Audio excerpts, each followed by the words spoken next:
그래도 우리 온 가족 수양에 계속해서 연이어서 한 사람에 대하여 들여다보는 시간 가지려고 하니까요, 우리 창세기의 말씀 보도록 하겠습니다.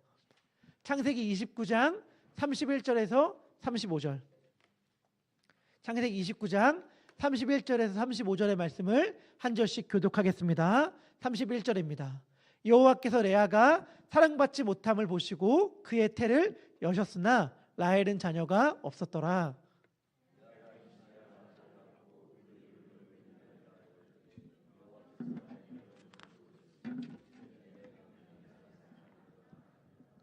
그가 다시 임신하여 아들을 낳고 이르되 여호와께서 내가 사랑받지 못함을 들으셨으므로 내게 이 아들도 주셨도다 하고 그의 이름을 시므온이라 하였으며, 그가 또 임신하여 아들을 낳고 이르되 내가 그에게서 새 아들을 낳았으니 내 남편이 지금부터 나와 연합하리로다 하고 그의 이름을 레이라 하였으며. 35절 함께합니다. 그가 또 임신하여 아들을 낳고 이르되 내가 이제는 여호와를 찬송하리로다 하고 이로 말미암아 그의 이름을 유다라 하였고 그의 출산이 머무었더라. 아멘. 여러분들 가운데 혹시 웬디고라는 괴물에 대하여 들어보신 적이 있으신가요? 이렇게 생긴 괴물인데요, 여러분 처음 보시죠? 초면이실 줄 아는데 이게 북미 원주민들 사이에 내려오는 신화 같은 존재라고 합니다. 이 괴물은 사람을 먹는데요, 늘 배고파서 허기짐에 사람을 먹는데 문제는 뭐냐면 먹어도 배가 고파한다는 거예요. 그 이유가 뭐냐? 저는 이 신화적 존재가 우리들에게 굉장히 중요한 가르침을 준다고 생각하는데, 왜 먹어도 배가 고프냐면 먹은 만큼 몸집이 커지기 때문입니다. 그러니까 내가 너무 배가 고파요. 그래서 사람을 잡아먹어요. 그러면 배고픔이 채워져야 되는데 잡아먹은 사람의 크기만큼 몸이 커지는 거예요. 그만큼 다시 배고픔이 더해지는 거죠.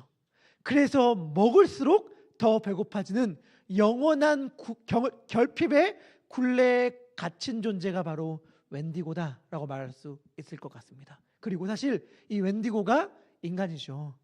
인간 아닙니까? 우리 안에도 이 배고픔의 굴레가 있죠. 이것만 채워지면, 이것만 나에게 만족함이 되어지면 내가 부족할 게 없겠다라고 하는 것들이 있는데 그것이 채워져.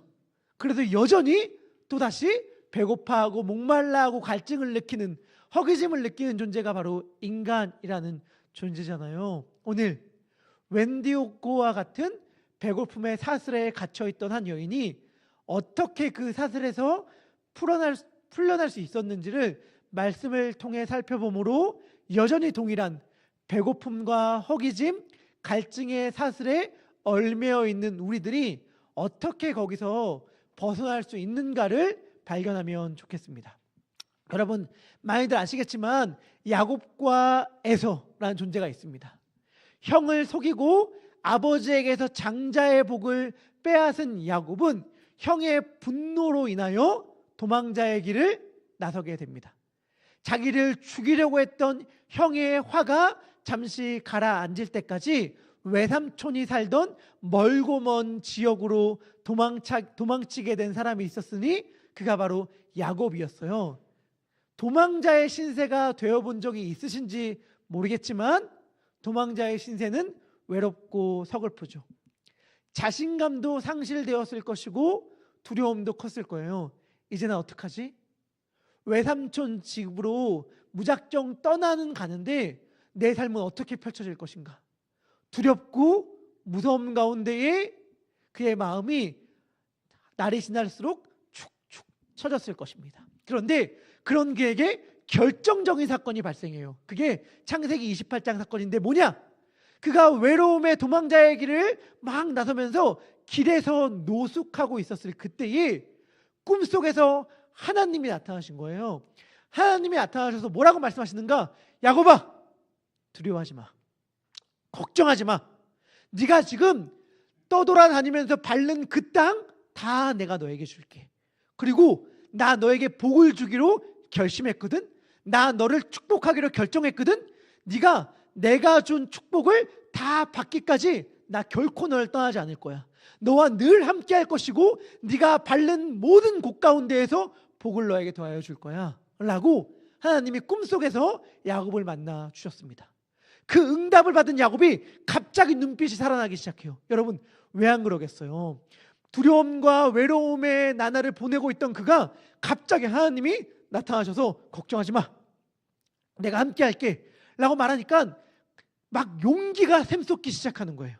용기가 샘솟기 시작하고 눈빛이 변하기 시작합니다. 그리고 갑자기 그의 발걸음이 빨라지기 시작해요. 그래서 외삼촌이 사는 지역으로 도착하기 시작했습니다. 더 이상 자기가 혼자가 아니라는 담대함을 가지고 그곳에서 용기를 내서 사람들과 만나고 대화하기 시작합니다. 그런데 문제가 발생했어요.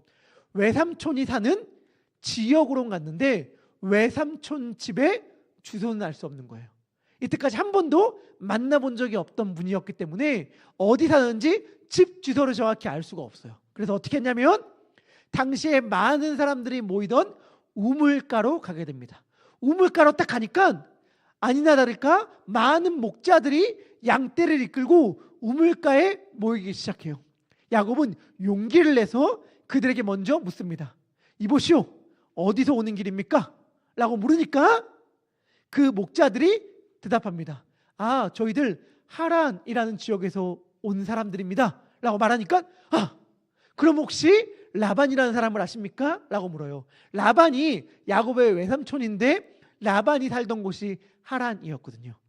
마침 하란, 외삼촌이 사는 동네에서 온 사람들이란 이야기를 들으니 혹시 라반이라는 사람을 아십니까? 라고 물었고 그 목자들은 대답합니다. 그럼요. 마침 라반의 딸이 그의 양떼를 이끌고 물을 먹으러 이곳 가운데 오고 있습니다 라고 이야기를 해줘요. 그 이야기를 듣자 야곱은 이렇게 이야기를 합니다. 그 이야기가 나오는 게 창세기 29장 5절부터 8절인데요. 우리 창세기 29장 5절부터 8절을 우리 한 절씩 교독하도록 하겠습니다. 제가 먼저 5절을 읽을게요. 야곱이 그들에게 이르되 너희가 나홀의 손자 라반을 아느냐? 그들이 이르되 아노라. 그가 평안하냐? 이르되 평안하니라.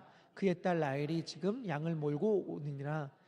야곱이 이르되 해가 아직 높은즉 가축 모일 때가 아니니 양에게 물을 먹이고 가서 풀을 뜯게 하라.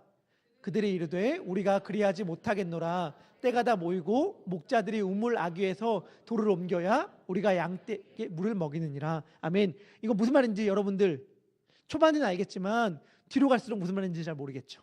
이 말을 제가 설명해 드리면 이렇습니다. 야곱이 아까 말했듯이 라반 알아? 알아. 그의 딸이 양떼를 이끌고 지금 이곳으로 오고 있어 라고 얘기를 한단 말이죠. 그러니까 야곱이 뭐라고 하는지 아세요? 야곱이 뭐라고 한 말이냐면 이렇게 말한 거예요. 야, 너희들, 그런데 해가 지금 한창인데 왜 여기에 놀고 있어? 어서 빨리 가서 너희들 양떼에 물도 주고 먹이도 먹여야지 왜 우물가 곁에 앉아서 쉬고 있어? 라고 갑자기 뜬금없는 이야기를 하는 거예요. 그러니까 목자들이 얘기해요. 아니야, 지금은 여기에 있을 타이밍이야. 여기에서 많은 사람들이 모여서 우물을 덮고 있는 무거운 돌을 옮기면, 함께 힘을 모아 옮기면 양에게 먼저 물을 마시고 그 다음에 일을 해야지. 이러한 말을 하는 셈이거든요. 이 대화 가운데에 담겨있는 야곱의 의도가 있었습니다. 뭐냐? 야곱이 지금 무슨 이야기를 들었어요?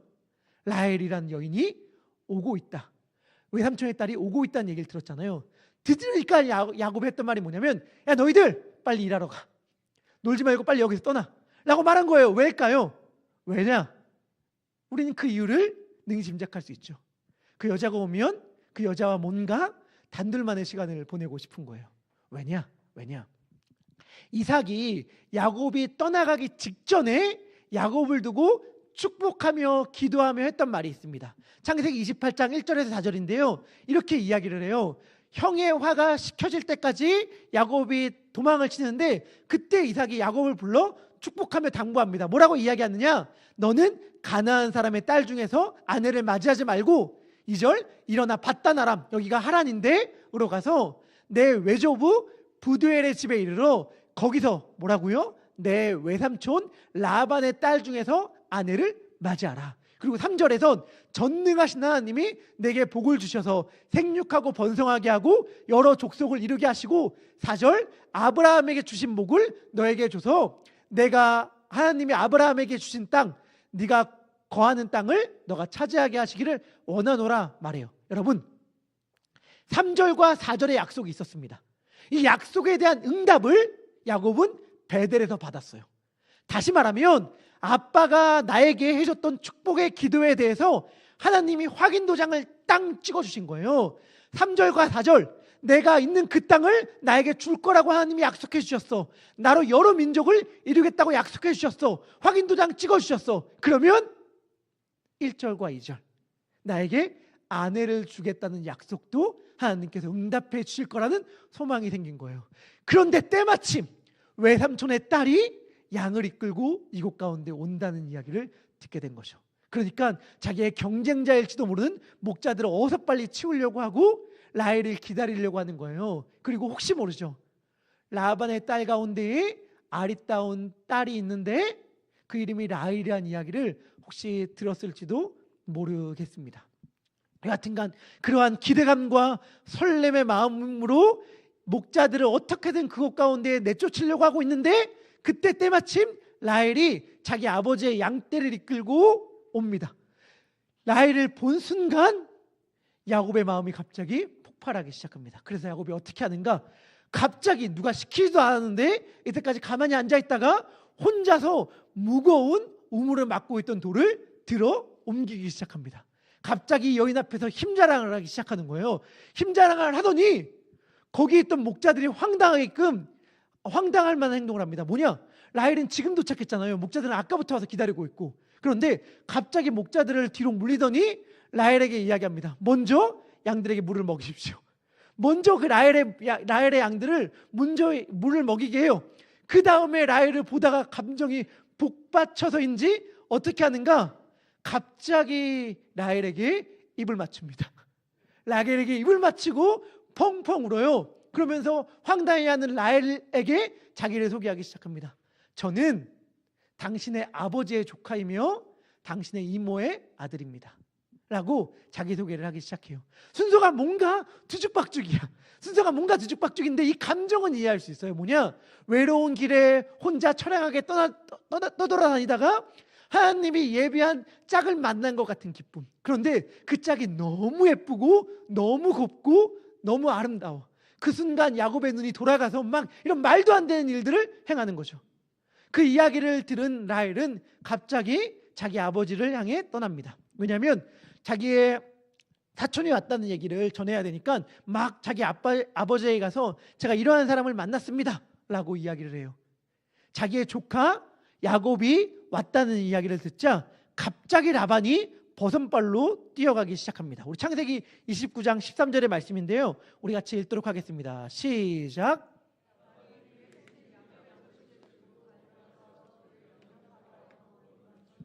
자기 집으로 인도하여 드리니 야곱이 자기의 모든 일을 라반에게 말하매. 생질은 조카라는 뜻이에요.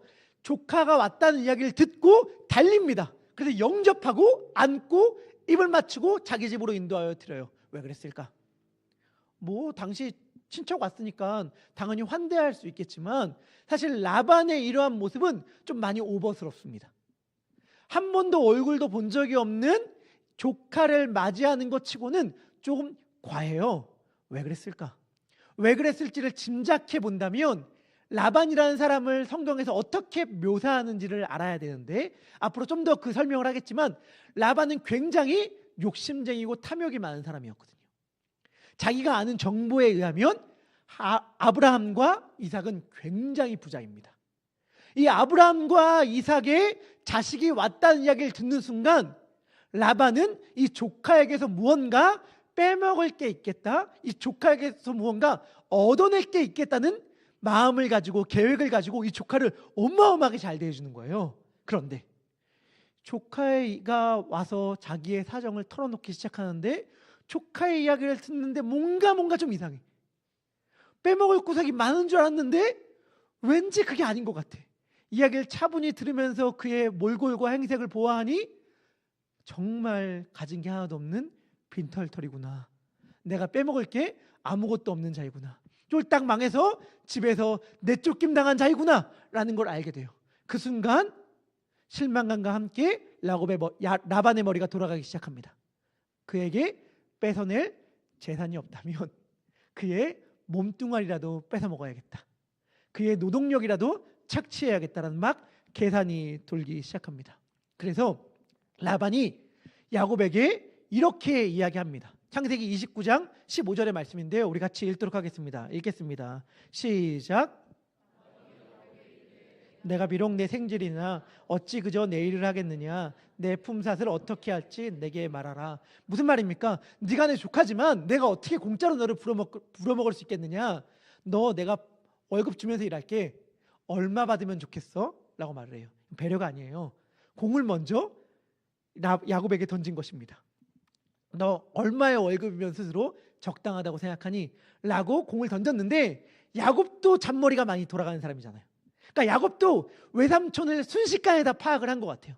그래서 마치 사기꾼을 알아본다고 뭔가 서로 지금 고도의 심리전이 시작된 거예요. 나를 어떻게 하면 좋을까? 어떻게 조카에게 무언가를 뜯어낼 수 있을까? 이 조카는 어떻게 내 욕심을, 이 삼촌을, 욕심 많은 이 외삼촌을 통해서 내 욕심을 채울 수 있을까? 막 고도로 대화하기 시작하는데 라반은 야곱이 이미 자기의 둘째 딸을 향한 연모하는 마음이 생겼다는 걸 알았던 것 같아요. 왜냐하면 너의 품삯을 얼마를 줄까? 라고 한 말 바로 다음에 라반에게 두 딸이 있었다는 걸 소개하거든요. 라반에게 두 딸이 있었는데 첫째는 레아고 둘째는 라헬인데 이 말이 묘하죠. 레아는 시력이 나쁘고 라헬은 곱고 아리따웠다.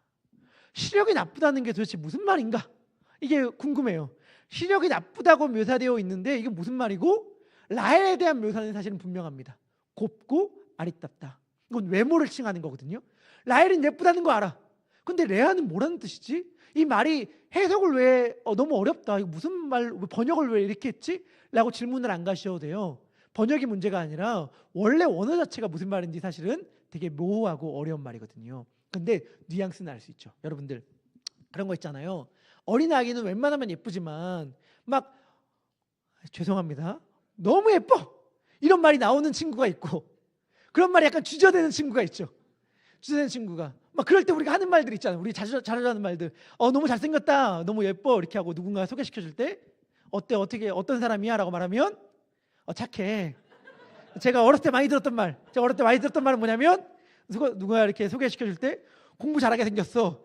내 성적도 모르면서 설명할 때 공부 잘하게 생겼대. 공부 잘하게 생긴 얼굴 여러분들 다들 무슨 말인지 짐작할 거라고 생각합니다. 제가 옛날에 라디오 방송에서 이런 얘기를 들었어요. 어떤 얘기를 들었냐면 돌잔치 사회자가 보통 아이들을 칭찬하잖아요. 너무 이쁘다, 너무 잘생겼다, 뭐 이렇게 칭찬하는데 돌잔치 사회자가 아이를 딱 안고 딱 얘기를 해야 돼. 아이가 너무 예뻐요 라는 말을 해야 되는데 딱 보는 순간 그 말이 안 떨어졌대요. 애가 너무 예쁜데요? 그 말이 안 떨어지는 순간 자기도 모르게 이렇게 얘기했다고 그래요. 뭐라고 얘기했냐면 애기가 너무 뜨겁네요. 애기가 너무 뜨겁네요. 할 말이 순간 막혀져가지고 할 말이 뜨겁다고 얘기를 했던, 그렇게 말한 것처럼 레아를 표현할 말이 따로 없던 거예요. 약간 뭔가 어색해. 하지만 우리가 다 알 수 있어요. 중요한 건 라반은 약사 빠른 사람이잖아요. 굉장히 계산적인 사람. 라반이 자기의 양떼를 누구에게 맡겨요? 레아가 아니라 라헬에게 맡겨요. 레아 쉬고 놀고 편하게 지내라고 그런 거 아니에요. 레아를 믿을 수가 없는 거예요. 계산적이었던 라반이 봤을 때에 라헬이 훨씬 더 똑똑하고 지혜롭고 삶을 잘 경영하는 사람이고, 레아는 좀 우둔하고 지혜롭지 못하고 외모도 떨어지고 무언가 부족한 여인이 레아였던 거죠. 이 라헬과 레아가 대조되어 오는데 그때 라헬을 향한 야곱의 마음이 무엇이었는지를 알았던 것 같습니다. 그래서 야곱도 눈치를 챘어요. 내가 라헬을 좋아하는 걸 외삼촌이 아는구나. 그러면 나는 돈을 달라고 하지 말고 이 라헬을 달라고 하자 라고 이야기한 다음에 크게 지릅니다. 뭐라고 이야기하는가? 외삼촌, 저 돈 필요 없습니다. 돈 필요 없습니다. 딸을 저에게 주십시오. 멋있는 남자입니까? 돈 필요 없고 딸을 저에게 주십시오 라고 말하고 딸을 저에게 달라고 얘기할 때에 굉장히 나름 크게 지릅니다. 창세기 29장 18절의 말씀인데요. 우리 같이 읽도록 하겠습니다. 읽겠습니다. 시작.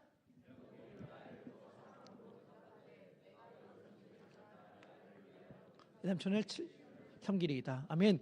외삼촌, 저 돈 필요 없고 라헬이면 됩니다 라고 얘기하고 이렇게 얘기해요. 대신에 라헬을 위해서 제가 7년 동안 봉사하겠습니다. 제가 가진 건 없거든요. 돈이 없어요. 하지만 7년 동안 열심히 일할게요. 이렇게 얘기를 해요. 신명기 22장을 보면 남자가 여자에게 책임질 일을 해서 그 여자를 데려와야 될 상황에 놓이면 은 50세겔을 주라고 얘기합니다. 은 50세겔을 주는 이유는 이거예요. 당시 그 지역의 시대를 봤을 때에 만약에 결혼을 했는데 남편이 먼저 죽어. 그러면 여자가 생계를 유지할 수 있는 길이 없었거든요. 그래서 그때가 만약 펼쳐지면 어떻게 할까라고 하는 보험 혹은 연금의 성격으로 지참금을 줬어요. 만약에 남편에게 무슨 일이 생긴다면 혹은 이혼을 하게 된다면, 벌어지게 된다면 그때 여자의 생활할 수 있는 수단이 다 끊어지기 때문에 그 여자를 위한 보험의 성격으로 50세겔을 줬는데 당시에 노동자의 1년 연봉의 평균이 약 10세겔이었다고 합니다. 보통 50세겔이라고 하면 조금 잘못된 방법으로 결혼을 할 상황이 펼쳐졌기 때문에 일어난 일이고, 일반적인 신부의 지참금은 30세겔에서 40세겔 정도였거든요. 그러니까 이 야곱 같은 경우는 2배 정도가 되는 금액을 부른 거죠. 7년 동안 봉사하겠습니다. 이 제안을 하자 라반은 야곱의 제안을 덥석 받습니다. 잘 생각했다. 우리 딸 그 정도의 가치는 있지. 그래, 너 이제부터 봉사해라, 섬겨라 라고 말하면서 야곱의 노동이 시작됩니다. 우리 29장 20절의 말씀인데 우리 같이 읽도록 하겠습니다. 읽겠습니다. 시작.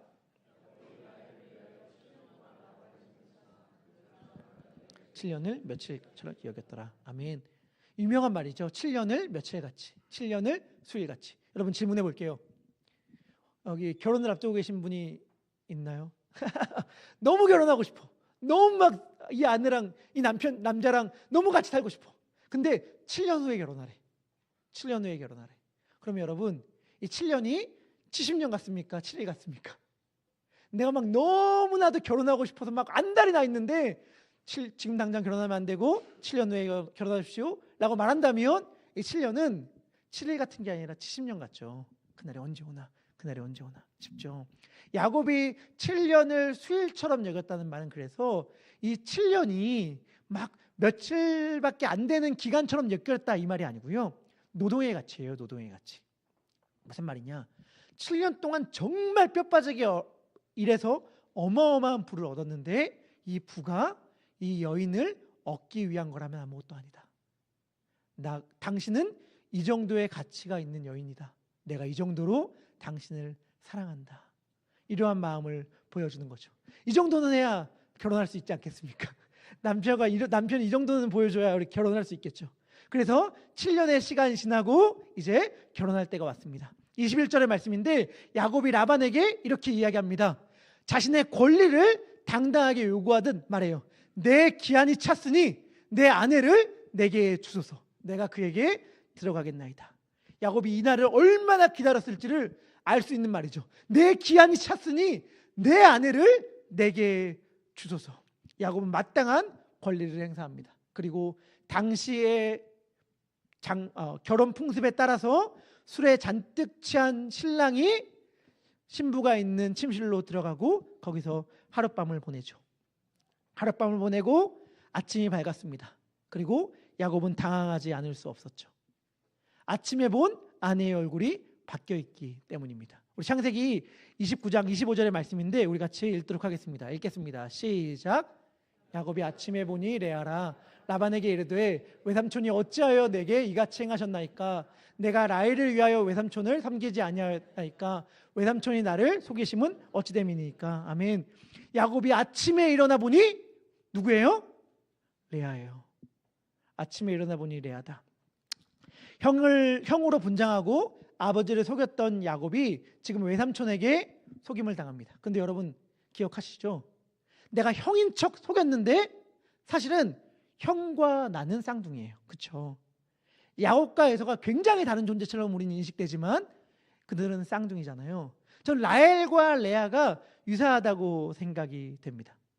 아버지의 신임과 사랑을 듬뿍 받고 자란, 그래서 아버지의 양떼도 담당했던 미모의 여인 라헬과 총기가 없었다고 번역할 수 있는 뭔가 우둔하고 미련하고 골칫덩어리라고 말할 수 있는 레아가 어떻게 같을 수 있는가? 저는 이게, 결혼하신 분들, 저는 이게 결혼이라고 생각이 듭니다. 결혼을 한 문장으로 요약하면 뭐냐? 결혼을 한 문장으로 요약하면 이거예요. 라헬인 줄 알고 결혼했는데 아침에 보니 레아더라. 이게 결혼이죠, 사실은. 라헬이야. 결혼하기 전까지 라헬이야. 결혼하기 전까지 라헬인데 아침에 보니 이 여인 어디 갔어? 이 여자 어디 갔어? 아침에 보니까 갑자기 내가 그토록 생각했던 그 여인이 레아다 라고 한 것. 이게 사실 우리의 현실이잖아요. 그런데 이건 제가 결혼만이 아니야. 이것만 얻으면, 이것만 가지면, 이 여인만 엎으면 않으면 내가 모든 걸 가질 수 있어 라고 말했던 그것이 결국엔 레아로 바뀌는 모든 날들을 우리가 숱하게 살아가고 있잖아요. 여하튼 너무나도 당황스러워 야곱은 삼촌이자 장인 어른이 된 라반에게 막 소리를 지릅니다. 그런데 그때 라반의 답변이 이게 너무 황당한 거예요. 라반이 이렇게 얘기합니다. 26절의 말씀인데 이 말씀 우리 같이 읽도록 하겠습니다. 읽겠습니다. 시작.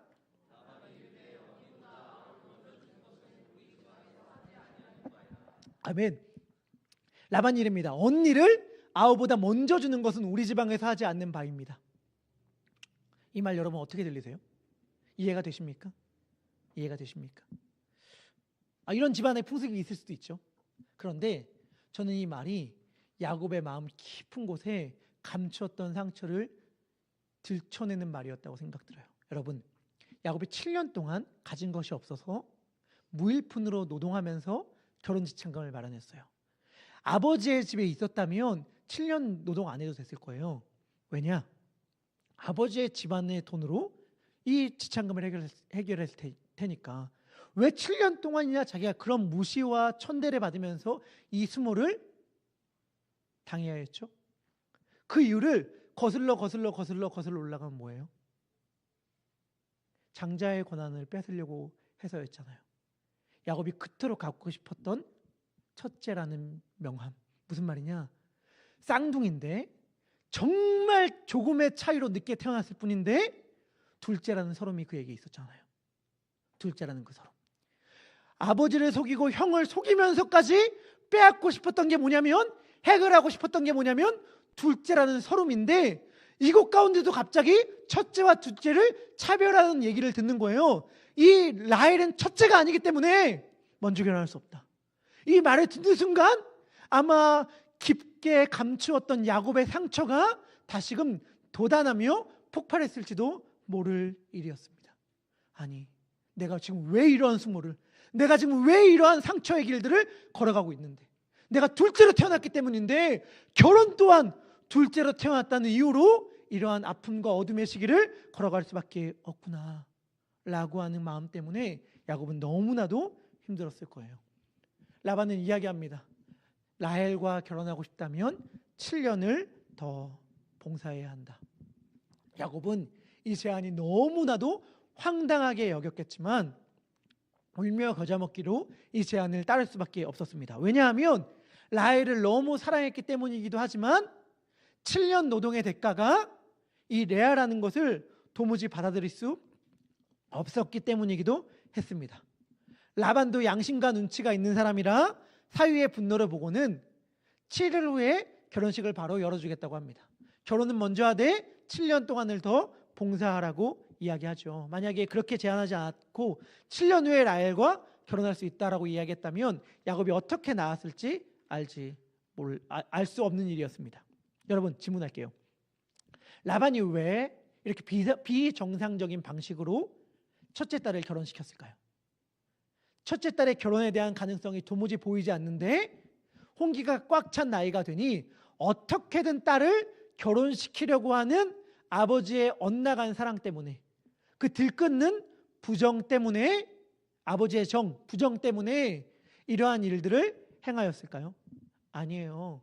라반이 어떠한 인물인지를 성경이 첫 등장에서부터 보여줍니다. 창세기 29장 29절 30절인데요. 이거 배경이 어디냐면 아브라함이 자신의 아들 이삭의 며느리를 찾기 위하여 자신의 종을 보낸 그 이야기 가운데 펼쳐집니다. 종이 리브가를 만나고 이 리브가가 우리 주인님의 도련님, 주인님의 아드님의 며느리라는 걸 확신하는 순간 리브가에게 온갖 예물을 다 주거든요. 그 리브가가 오라버니가 있었다. 그 오라버니가 라반인데 보세요. 리브가에게 오라버니가 있어. 그의 이름은 라반이라 라반이 우물가로 달려가 그 사람에게 이르러 30절 다음 절 30절 보면 그의 누이의 코걸이와 그 손의 손목걸이를 보고 또 그의 누이 리브가가 그 사람에게 자기에게 이같이 말하더라 함을 듣고 그에게로 나아갑니다. 그때에 그가 우물가 낙타 곁에 서 있더라. 무슨 말이냐? 이게 라반이 처음 등장하는 장면인데 라반을 등장할 때 라반이라는 사람이 누군지를 성경은 알려주는 거예요. 그의 첫 시선이 어디에 있었는가? 우리 동생 없었던 코골이 하고 있네. 우리 동생한테 분명히 저 손에 팔찌 없었는데 팔찌 하고 있네. 좋은 곳 하고 있네. 이 좋은 거 누가 줬어? 라고 하면서 그 사람을 바라봤다는 거예요. 그러니까 처음부터 라반은 굉장히 탐욕적인 사람이라는 것을 성경은 이야기해 주고 앞으로 펼쳐지는 모든 이야기들 가운데서도 그렇습니다. 레아를 향한 계획은 어긋난 부정이 아니라 적나라한 탐욕이었습니다.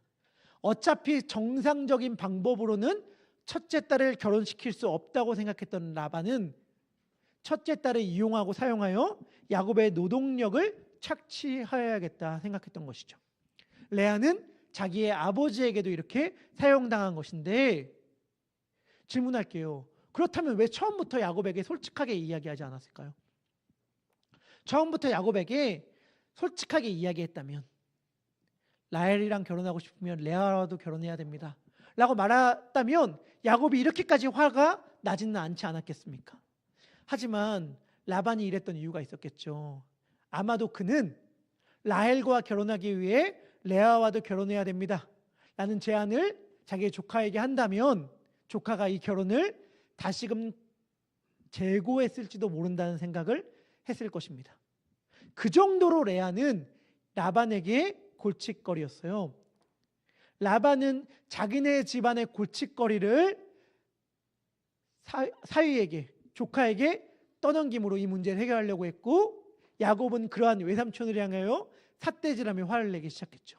이거 사기입니다. 이거 사기 결혼이에요 라고 하면서 막 소리를 지르기 시작했습니다. 여러분 질문할게요. 여러분들이 만약 야곱이라면 어떠한 마음이실 것 같습니까? 너무 분하고 너무 화가 나지 않겠습니까? 외삼촌, 제가 저런 여인과 저런 사람과 결혼하기 위하여 7년 동안 외삼촌 밑에서 일한 줄 압니까? 제가 7년 동안 외삼촌 밑에서 돈 한 푼 안 받고 노동한 결과가 저 여인이란 말입니까? 라고 하면서 야곱은 불같이 화를 냈습니다. 여러분들이 야곱이라면 어떠한 마음이겠습니까? 그런데 여러분, 이 야곱보다 더 속상한 사람이 있죠. 만약 여러분이 얼굴이 빨개져서 자기의 아빠와 싸우고 있는 남편의 모습을 본 레아의 마음이었다면 어떠실 것 같아요? 하룻밤을 자고 일어났는데 자신의 얼굴을 본 남편의 얼굴이 막 일그러지더니 밖에 나가서 자기 아빠와 거의 멱살잡이를 할 정도로 싸우기 시작해요. 왜 싸우는가?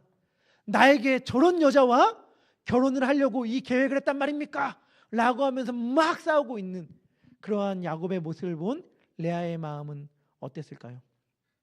평생 누군가에게 사랑받은 적이 레아는 아마도 한 번도 없었을지도 모르겠습니다. 특별히 늘 예쁜 동생 라헬과 비교를 당했겠죠. 동생은 늘 자기를 무시합니다.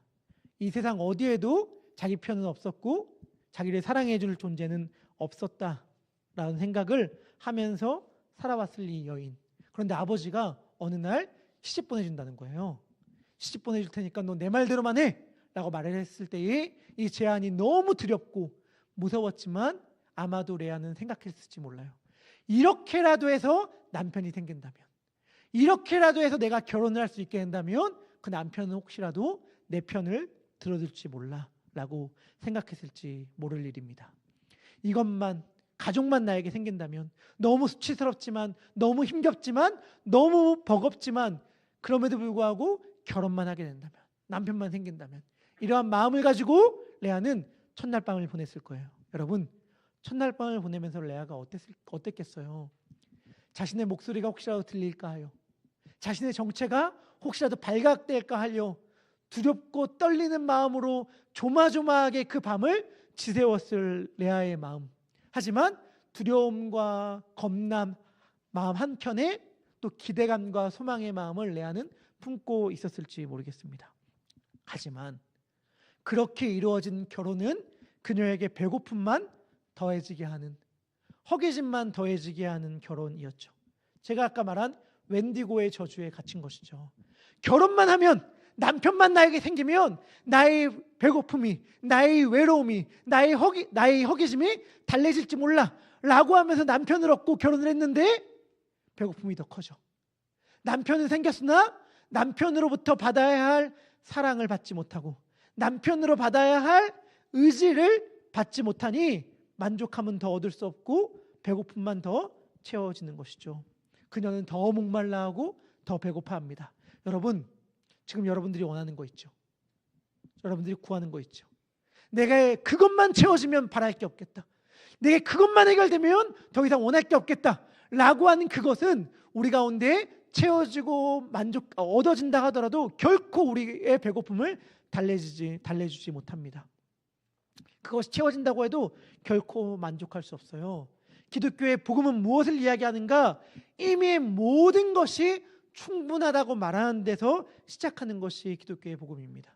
만약 우리 가운데 이러한 깨달음이 없다면 우리는 웬디고의 사슬에서 결코 벗어날 수 없을 것입니다. 그 누구에게도 사랑받지 못하고 있던 그녀를 하나님께서는 지켜보고 계셨습니다. 우리 창세기 29장 31절의 말씀인데요. 우리 같이 읽도록 하겠습니다. 읽겠습니다. 시작. 그의 태를 여셨으나 라헬은 자녀가 없었더라. 아멘. 여기서 사랑받지 못함이라는 말은 너무 완곡한 번역이에요. 이 원어는 어떤 의미냐면 원어는 원수, 대적 이런 말이에요. 이 말이 언제 사용되었는가? 전쟁터의 상황 가운데에서 적군을 가리킬 때 사용됐던 표현이 사랑받지 못함이에요. 하나님께서 우상을 보시면서 이 우상이 가증하다라고 말할 때에 사용되었던 표현이 야곱이 레아를 향해 품었던 감정이었다라고 성경은 이야기합니다. 그러니까 단지 사랑받지 못했는 게 아니라 하나님께서 우상을 보시는 것처럼 가증히 여겼다라고 말하는 거. 남편이 자기를 보는데 벌레처럼 봐. 못 볼 것을 본 것처럼 봐. 남편이 레아를 볼 때마다 속이 뒤집어지지 않았겠어요? 왜? 내가 저 여자 때문에 7년 동안 그렇게 일한 걸 생각하면 속이 뒤집어진다. 내가 저 여자랑 결혼하기 위해서 7년을 그렇게 수모를 견뎠단 말인가? 속이 뒤집어지는 거를 그 얼굴을 볼 때마다 느꼈을 거예요. 그럼 그 얼굴을 볼 때마다 한숨을 쉬고 찌찌거리기 시작하고 욕을 하기 시작하는 그 모든 수모를 감당했는데 중요한 건 뭐냐면 하나님이 그것을 보셨다는 거예요. 하나님이 그것을 보시고 어떻게 하셨는가? 레아에게 잉태하게 하셨는데 라헬은 자녀가 없었다. 라헬은 아이가 없었다라고 이야기를 하죠.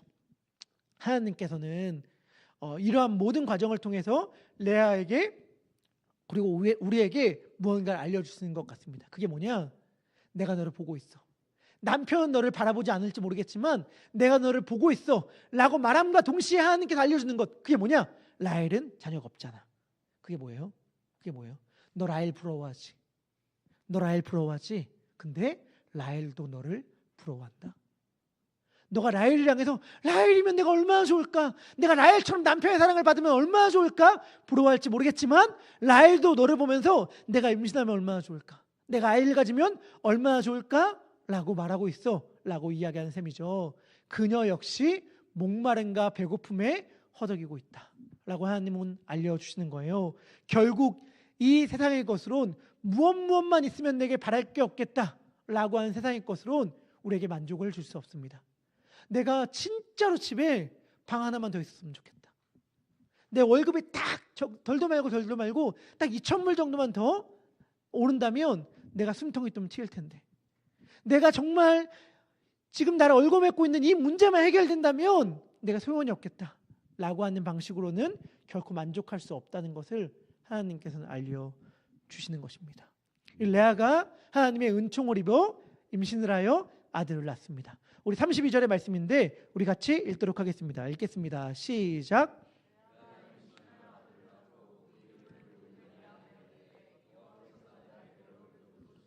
이제는 내 남편이 나를 사랑하리로다 하였더라. 아멘. 당시에 아들을 낳는다는 것은 어마어마한 일이었습니다. 그 집안의 후계가 이어지고 그 집안의 경제적인 문제, 노동의 문제, 군사적 문제가 다 해결되는 일이었기 때문에 아들을 낳는다는 건 엄청난 일이었는데 레아가 임신하여 장자 맏아들을 낳은 거예요. 엄청난 가족의 축제죠. 여러분, 당시에 시대적 상황을 생각한다면 라헬과 레아가 아이를 낳는 이야기가 굉장히 특별하다는 걸 알 수 있어요. 왜냐하면 당시의 시대적 문화적 관습에 따르면 아이의 이름을 지어주는 것은 보통 아버지였거든요. 근데 이 아들의 이름을, 그것도 그냥 아들이 아니라 맏아들의 이름을 누가 지어줘요? 엄마가 지어줘요. 이것은 이 맏아들을 향한, 그리고 이 아내를 향한 아버지의 남편의 무관심함을 우리들에게 어느 정도 알려줄 수 있는 대목이죠. 이 레아가 아들을 낳은 다음에 이야기합니다. 르우벤. 르우벤이 무슨 뜻이냐? 르우는 보십시오. 벤은 아들입니다. 이런 뜻이에요. 보십시오, 아들입니다. 이렇게 얘기를 해요. 누구 보고 보라는 거예요? 누구 보고? 남편 보고 보라는 거죠. 남편 보고. 남편 보고 이야기합니다. 보십시오, 아들입니다. 무슨 말이에요? 내가 당신을 위하여 아들을 낳았습니다. 라고 하는 이야기잖아요. 그러면서 레아가 이렇게 외칩니다. 이제는 내 남편이 나를 사랑하리로다. 무슨 말이에요? 결혼을 하고 아들을 낳았지만 단 한 번도 남편으로부터 사랑을 받는다는 감정을 경험하지 못한 거죠. 이제는 남편의 사랑을 받을 수 있겠지라고 하며 남편의 사랑을 갈구하는 여인의 심정, 이것이 레아의 마음이었습니다.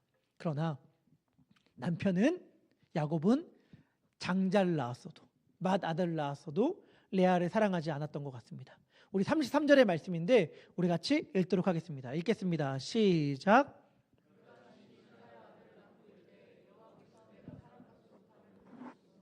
이 아들 주셨도다 하고 그의 이름을 시므온이라 하였으며, 시므온은 듣다라는 말이에요.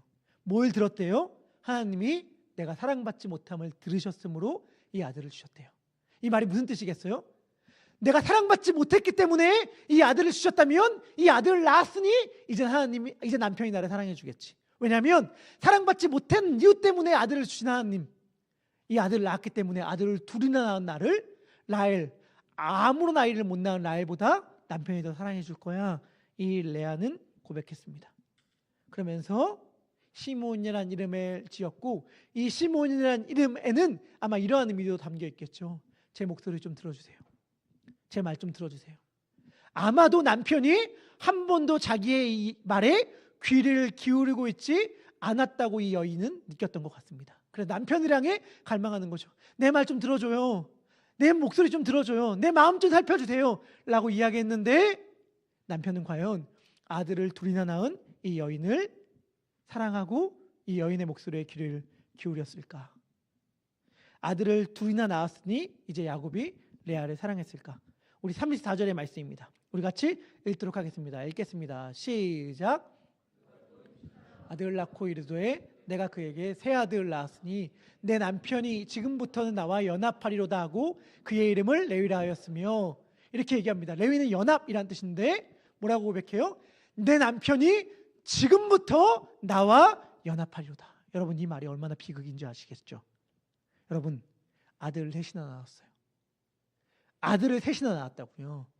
아들을 셋이나 낳았는데 이 여자는 단 한 번도 남편과 내가 하나가 됐다는 느낌을 받지 못했어. 단 한 번도 남편과 내가 부부가 됐다는 느낌, 가족이 됐다는 느낌, 연합되었다는 감정을 한 번도 갖지 못한 채 아들을 셋이나 낳은 이 여인의 감정은 어떠하였겠습니까? 그리고 비극은 뭐예요? 그 여인의 감정이, 엄마의 감정이 아들에게 고스란히 전해졌을 거라는 것이겠죠. 여러분, 이 여인이 남편의 사랑을 받기 위하여 이 아들들에게 얼마나 많은 것을 요청하였을까요? 그리고 이 아들은 야곱에게 얼마나 많이 외면을 받았을까요? 이 엄마는 어쩌면 남편이 나를 사랑하지 않는 이유는 아들들이 아빠한테 잘 못해서 그래 라고 생각했을지 모르겠어요. 그래서 이 아들들이 아빠에게 사랑을 받게 하기 위하여 아들들을 닥달했을지도 모를 일입니다. 질문해 볼게요. 이 여자, 이 가정의 분위기 여러분들 한번 생각했으면 좋겠는데, 이 가정의 분위기, 아들들이 엄마를 사랑했으면 어땠을까요? 엄마를 사랑하면 자동적으로 아빠와 라헬을 향한 원망과 미움이 생길 수밖에 없죠. 그렇죠? 엄마를 사랑하면 사랑할수록 아빠를 향한 증오심과 라헬을 향한 미움이 증폭될 수밖에 없어요. 반대로 아빠를 좋아한다면 어땠을까요? 엄마를 향한 미움이 심해질 수밖에 없죠. 내가 아빠에게 인정을 받지 못하는 이유는 엄마 때문이야. 내 엄마가 레아가 아니라 라헬이었으면 얼마나 좋았을까. 이게 이 가족의 고스란히 내려진 정신이에요. 그래서 이 가족들 어떻게 되는 줄 아시죠? 이 가족들이 나중에 형제 간에 서로 죽고 죽이는 일들이 펼쳐진단 말이에요. 형제를 팔아넘겨 종으로 노예로 인신매매범에게 팔아넘길 정도의 가정의 문화가 되는 것이 이 가정에 그토록 어두운 그림자가 드리워지는 것이 이 가정이에요. 남편의 사랑을 갈구하나 체험받지 못하던 이 여인으로 인하여 이 가정의 문화가 그렇게 형성된 거죠. 거슬러 올라가면 할아버지의 잘못된 욕망이 딸의 삶을 망가뜨렸고 결국엔 손자들의 삶까지 망가뜨린 것입니다. 이 저주의 사슬은 굴레는 어떻게 깨어질 수 있을 것일까? 어떻게 끊어질 수 있을 것인가? 그런데 아들 셋이나 낳았던 레아의 고백이 갑자기 바뀌기 시작합니다. 우리 창세기 29장 35절의 말인데요. 말씀인데 우리 같이 읽도록 하겠습니다. 읽겠습니다. 시작. 그가 또 임신하여 아들을 낳고 이르되 내가 이제는 여호와를 찬송하리로다 하고 이로 말미암아 그가 그의 이름을 유다라 하였고 그의 출산이 멈추었도다. 아멘. 남편 하던 레아의 고백이 바뀝니다. 아들을 낳고 네 번째 아들에 대하여 그녀는 이렇게 고백해요. 내가 이제는 여호와를 찬송하리로다 하고 그의 이름을 찬양이라는 이름의 뜻인 유다로 지었고 그로 인하여 그 이후에 출산이 멈추었다라고 성경은 이야기합니다. 라헬은 어느 순간 깨닫게 된 것 같습니다. 그게 뭐냐? 부부간의 사이도 훨씬 좋고 금슬도 훨씬 좋았던, 그리고 나중에 보면 알겠지만 신랑이 어느 침소로 갈 것인가를 결정하는 권한이 라헬에게 있었거든요. 훨씬 더 그런 측면에서 아이와 자녀를 많이 가졌어야 할 라헬은 아이를 갖지 못하고 있었는데 자기는 계속해서 임신을 하는 모습을 보면서 그녀가 깨달았던 것 같아요. 마치 어제 말씀 기억하세요? 이삭의 깨달음. 이삭의 깨달음이 뭐냐? 우물을 팠어요. 물이 나와요. 근데 블레셋 사람이 뺏어요. 싸우다가 쫓겨나요. 또 우물을 팠어요. 물이 나와요. 그런데 블레셋 사람들이 와서 싸우다가 뺏겨요. 또 우물을 팠어요. 물이 나와요. 근데 더 이상 블레셋 사람들이 와서 빼앗지 않아요. 그렇지만 자기가 버리고 떠나요. 왜? 깨닫게 되는 거죠. 뭘 깨닫게 되는가? 블레셋 사람들은 아무리 사막에 삽을 대서 파도 물이 안 나오는데 나는 땅을 파는 족족 물이 나오는구나. 내가 믿는 하나님은 사막의 땅 한가운데서 생수를 솟아나게 하시는 분이구나 라는 걸 깨닫자 아버지가 했던 고향 땅으로 가는 거거든요. 레아도 어느 순간 깨달았던 것 같습니다. 아니 어떻게 라헬은 아이 한 명도 가지지 못하는데 난 이렇게 임신할 수 있지? 나는 남편만 바라보며 저 사람의 시선, 저 사람의 냉대, 저 사람의 무관심 때문에 내가 이토록 힘들구나 라고 생각했는데 나에게 하나님께서는 끊임없이 자녀를 허락하고 계셨구나. 어쩌면 내가 힘든 이유는 남편이 나를 바라보지 않아서가 아니라 내가 하나님을 바라보지 못하고 있었기 때문에, 내가 그분이 나에게 베푸신 은혜를 잊고 있었기 때문에 이렇게 힘든 것이구나 라는 고백을 하게 된 것입니다. 그리고 그것을 깨닫게 되는 그 순간 더 이상 그녀는 남편의 사랑을 받기 위한 도구로서의 아들의 출산이 필요 없게 되었습니다. 이미 하나님이 주신 은혜와 사랑으로 충분하다는 것을 알게 되었거든요. 그래서 충분하다는 고백을 하는 그녀는 더 이상 출산하지 않습니다. 하나님께서 이미 나에게 모든 것을 주셨다는 것을 깨달았기 때문입니다. 감옥에서 바울이 했던 고백, 감옥에서 죄수의 신분으로 갇힌 그러니까 바울이 했던 고백이 뭐냐면 내게는 모든 것이 있고 또한 충분한지라 였어요. 레아는 이러한 고백을 했던 것입니다. 그리고 놀라운 게 뭔지 아세요? 이게 이 가정에 저주의 고리를 깨트려요. 무슨 말이냐? 아까 앞서 나온 첫째, 둘째, 셋째, 루벤 보십시오 아들입니다. 시몬 내게 귀를 기울여 주세요. 레위 제발 나와 연합해 주세요 라고 말했던 그 마음을 품고 자랐던 아들은 할 수 없던 그 일을 유다가 해요. 나중에 창세기 이야기를 보면 유다가 뭘 하냐면 깨어진 형제 간의 관계를 회복시키는 역할을 하거든요.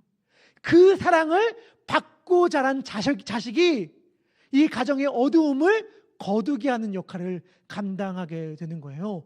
유다가 깨진 야곱의 형제들과 가정을 회복시키고 그 유다의 후손으로 오신 예수님은 깨어진 우리의 관계와 인간의 존재를 회복시키죠. 결국엔 그 깨달음이 한 자녀를 변화시키고 회복시켰고 그 자녀가 그 집안을 변화시켰고 그 집안이 한 국가를 변화시키는 이야기가 창세기가 우리들에게 알려주는 이야기입니다. 이미 우리들에게 주신 그 위대하고 놀라운 사랑으로 충분하다는 그 믿음이 우리의 영혼을 회복시킬 뿐만이 아니라 우리의 자녀를 변화시키고 우리의 남편과 아내를, 우리의 이웃을, 이 사회를 변화시키는 것이죠. 말씀을 마무리합니다. 제가 참 인상 깊게 읽은 말인데요. 블레즈 파스칼이라는 학자가 한 말입니다. 이 말을 번역하면 이렇습니다. 모든 사람의 마음에는 창조된 그 어떠한 것으로 채울 수 없고 오직 창조주 하나님만이 채울 수 있는 하나님 형상의 공백이 있다. 무슨 말이냐? 모든 사람의 마음에는 공백, 뻥 뚫린 구멍이 있대요. 근데 이 구멍은 어떠한 모양이냐면 하나님 모양의 구멍이래요. 왜? 인간이 하나님의 형상으로 지어졌으니까. 근데 이건 하나님 모양의 구멍이기 때문에 무엇으로는 만족할 수가 없냐면 창조물로는 채울 수가 없어. 창조주 하나님의 형상의 구멍이기 때문에 창조물로는 이 구멍을 채울 수가 없는데 우리는 이 공허함을 견딜 수 없어서 각자 자기만의 방식으로 이 구멍을 채우려고 하죠. 누군가는 배우자의 사랑으로, 누군가는 직장의 인정으로, 누군가는 돈으로, 누군가는 쾌락으로 이 공허함을 채우려고 하지만 이 창조물로는 이 구멍을 도무지 채울 수 없습니다. 이 모든 것은 마치 웬디고와 같아서 먹으면 먹을수록 더 허기져요.